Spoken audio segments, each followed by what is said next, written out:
Hey there, everybody, and welcome to this video on restoring your marriage by embracing God, or good, orderly direction. This is the beginning of our Pastoral Counseling Education series. I'm your host, Dr. Dawn-Elise Snipes. God stands for good, orderly direction.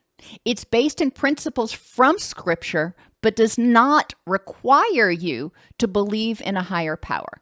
Most of you who are watching this do believe in a higher power, and that's great. However, I think it's really important that we recognize that there are tons of principles that are good for promoting love and abundance in the world, in a secular world. And so everything that I'm talking about, even though I will cite scripture that support it, you can take the scripture out and it still makes sense. Think of the Bible as an instruction manual for life with an example of both what to do and what not to do. Let's think of Abraham. Abraham made some mistakes on his way, but God forgave him. And the Israelites regularly fussed and complained and turned against God, but God forgave them. And my point being that the Bible doesn't say this is what you can do. The Bible also says you can screw up and you can be forgiven for it. Scripture references are provided, but good orderly direction is about learning how to love. That's it. It's not about any religion. How can God help? How can good orderly direction help? God is love.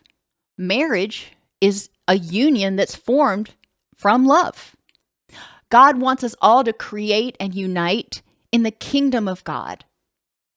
Not everyone knows how to love, or they forget it along the way. So reviewing scripture, reviewing just good orderly direction as we talk about it, can help you learn how to love. Good orderly direction reminds us how to love each other and respond with love. It's your instruction manual or roadmap for living a rich and meaningful life. And it means thinking before you act and choosing the best response to help you move toward or maintain that rich and meaningful life. What is this good orderly direction I keep talking about? Basically, I've distilled it down into these principles. Prudence, it means knowledge and patience. Knowing not only what you do know, but also what you don't know. And being patient and less impulsive in your responding. How much would that improve your relationships if you just were more prudent? Endurance of hardships. Respect for yourself as well as other people. Forgiveness of yourself and others. Earnestness in all that you do, which means keeping your word and doing your best. That's all. Contentment with what is instead of what could be, and compassion for yourself and others. Truthfulness with self and other, and selflessness. And as I define it here, that means stopping thinking that you are the center of the universe, recognizing that other people got you here and the contributions they made, even if it was just giving birth to you. But other people, every person that you've interacted with throughout your life has played a part in helping to create who you are. Selflessness means stepping back and recognizing the contribution of others. And also recognizing, again, as I said, sometimes it ain't all about you. Reflection. Think about when things were going well in your relationship. Were you prudent, more thoughtful, less impulsive?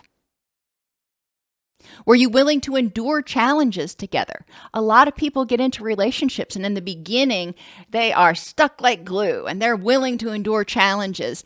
And then gradually that glue gets weak. So endurance is really important.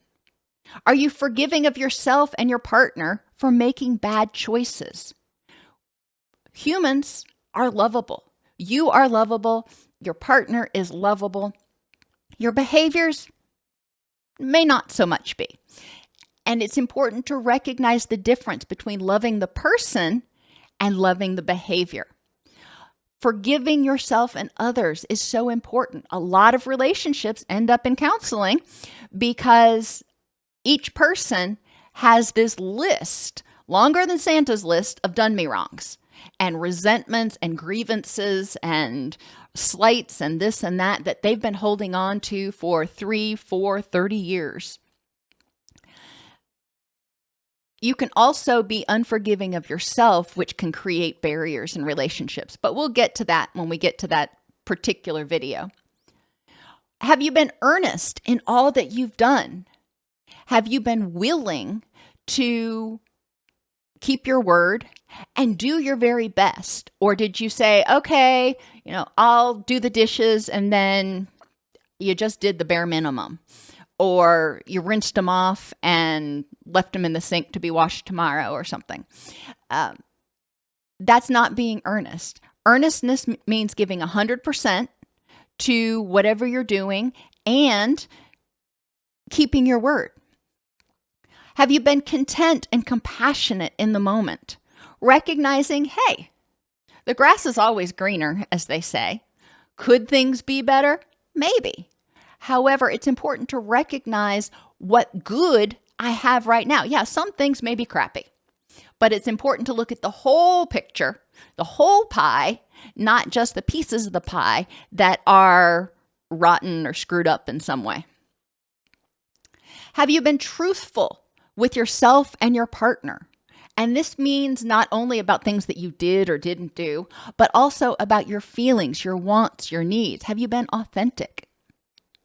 And have you been selfless, willing to consider other people's point of view? Oh, wow. Willing to give credit where credit is due and willing to show appreciation. All of those things perfects our ability to love, and it helps us heal our relationships. In the coming sessions, we will explore the skills and tools involved in each of those principles. That's kind of where all the psychology stuff comes in. So I hope to see you in the future videos.